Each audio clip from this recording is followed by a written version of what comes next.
اور ولایت کی شرط ہے تبرع. جب تک دل خالی نہ، تبھی تو کہا نا کہو لا الہ، پہلے کرو تبرع. کوئی خدا نہیں الا اللہ، پھر کرو تولا، سوائے اللہ. کیوں؟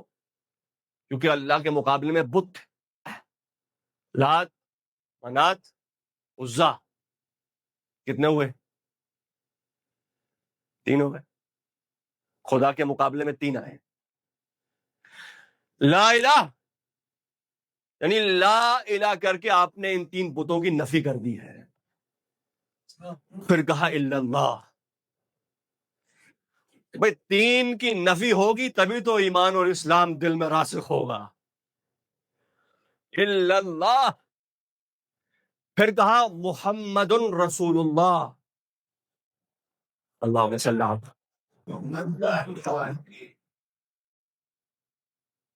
اب میرے نبی کی مخالفت بھی 3 نے، ابو لہب، ابو جہل، ابو سفیان. ان سے بڑے کوئی مشرک تھے مکے میں؟ لا الہ الا اللہ کہہ کے آپ نے 3 بتوں کی نفی کی اور ایک خدا کا اقرار کیا. محمد الرسول اللہ کہہ کے آپ نے پیغمبر کے 3 بڑے دشمنوں کی نفی کی اور پیغمبر اسلام کی نبوت کا اقرار کیا.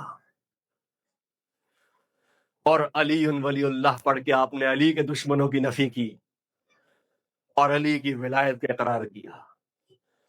یہی دین کا الا الذین آمنوا وعملوا الصالحات. پہلے سب نقصان میں، سب تباہ ہو جائیں گے. یہ خدا تبرہ کر رہا ہے بھئی تم سب جہنمی ہو. الا الذین آمنوا، ہاں مگر وہ جو علی اور علی والے ہیں.